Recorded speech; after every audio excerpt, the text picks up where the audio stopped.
Mesdames, Mesdemoiselles, Messieurs, nous allons vous présenter un travail intitulé La trace fossile énigmatique Tizoa-siphonalis dans le Mésocénozoïque de l'Algérie. Introduction. La trace fossile Tizoa-siphonalis, découverte pour la première fois par De Serres en 1840 dans le Jurassique inférieur de la France, constitue l'une des deux ichnoespèces de l'ichnogenre Tizoa avec Tizoa abishi, d'après la dernière révision de Knost 2019. Elle a été trouvée par la suite dans plusieurs pays, dans les quatre coins du monde, à l'image de la Russie, les États-Unis d'Amérique, la Norvège, ainsi de suite, et en Afrique, dans le Madagascar et même la Tunisie, dans la formation numidienne.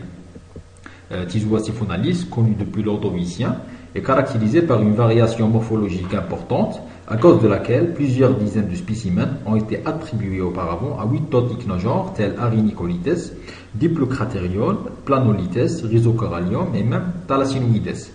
Cet ichnotaxon appartient à l'ichnophamille des Arynicolitidés et il est interprété comme une trace d'habitat, d'Omycnia, produite essentiellement par des polychètes. Aussi, cette trace pourrait être liée à des conditions stressantes et à des événements anoxiques, surtout dans des film ground profonds. Dans la synthèse de Knost 2019, on remarque qu'elle a été trouvée dans une boue consolidée avec un taux élevé de la matière organique et des conditions disoxiques à anoxiques, et c'est le cas de la mer norvégienne. Dans ce deuxième cas de l'Irlande, Tizoa-siphonalis a été enregistré dans des dépôts lithifiés sous la limite du redox, et enfin, des spécimens néo-zélandais ont été découverts dans des dépôts avec d'importants suintements d'hydrocarbures et de méthane, avec également une précipitation de carbonate otégénique.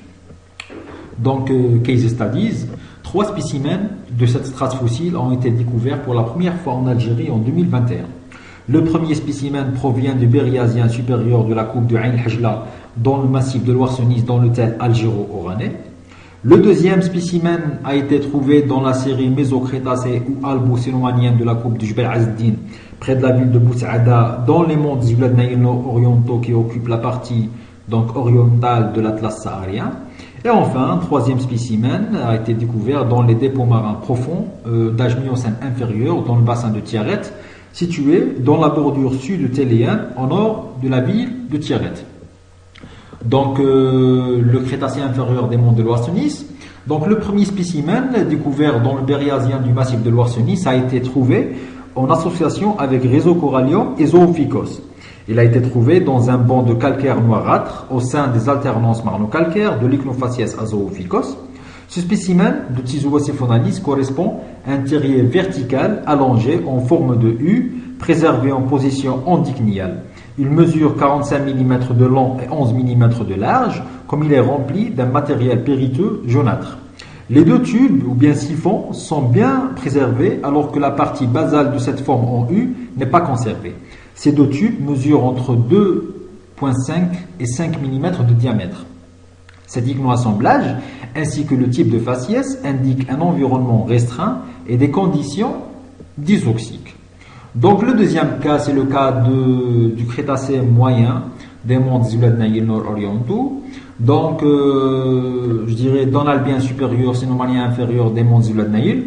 Cette trace a été enregistrée dans des calcaires bioclastiques pseudonoduleux présentant des fragments de thé, d'huîtres ainsi que des radioles d'oursin déposés dans un milieu marin peu profond soumis à l'action des vagues de tempête, c'est-à-dire nous avons un environnement de shore face. Le terrier de Tizoa-siphonalis est cylindrique, vertical et en forme de U, présentant des laminations dans son remplissage passif. Ce tube est rempli d'un matériel micritique. La partie restante de ce dernier est bien préservée. Elle mesure 30 mm de long et 6 mm de large. Elle constitue le long axe d'une concrétion calcaire cylindrique. Sa présence dans un tel environnement pourra indiquer l'ichnofacies aglossiphangites, ce qui est confirmé par la présence de la trace fossile Thalassinoides paradoxicus. Aussi, notre spécimen ressemble à la trace fossile Anerepidicnites wallacavacensis, enregistrée dans des dépôts marins peu profonds du bâtonien chimérigien de l'Inde, d'après Kulkarni et Gar 1991, et qui a été attribué récemment à Tizoa-siphonalis par Knost dans sa révision majeure en 2019. Le caractère clé de cette trace indienne est bien son remplissage laminé, qui a été observé également dans le cas de notre spécimen.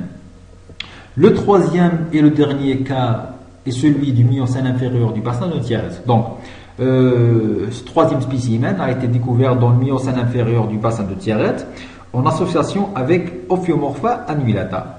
Donc, il se trouve au sein d'un matériel à caractère turbiditique présentant des slumps et des convolutes. L'ensemble des données sédimentologiques et ichnologiques indiquent un corps détritique supérieur et l'ichnosubfaciès à Ophiomorpha rudis, qui constitue donc la partie supérieure de l'ichnofaciès anéreites. Cette trace est préservée dans une position endycniale, comme un terrier vertical allongé en forme de U de 160 mm de long et de 15 à 25 mm de large, rempli par un matériel gréseux fin et jaunâtre. Aussi, la concrétion ainsi que les deux tubes de ce terrier, appelés les siphons, sont bien préservés.